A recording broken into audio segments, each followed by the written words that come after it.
即將嚟到2026年，屬馬嘅朋友喺馬年係本命年，會係變動比較多嘅年份，包括事業、感情、家庭、健康等等，我哋就要爭取各樣要越變越好。其中馬年事業運勢係幾好嘅，適合專心去搞事業揾錢，但係同時都要注意身體健康嘅問題，係容易見到刀光劍影嘅事就會少啲接觸啦，安全第一。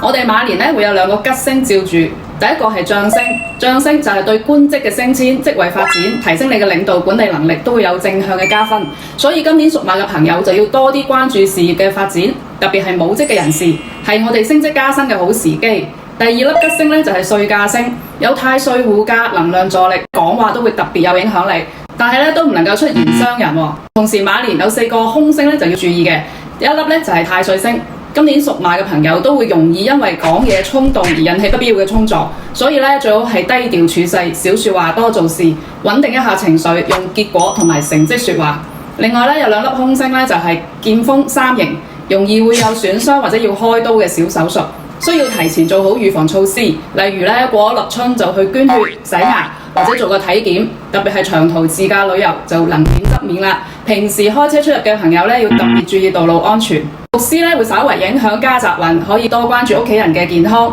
馬年特別要留意屋企嘅正南方，避免用一啲紅色系列嘅物品。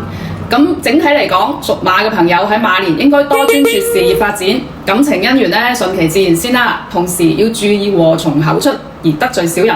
我哋一定要低調行事，過咗立春就去體檢一下，最緊要身體健康，咁就萬事大吉啦。記得點讚關注哦。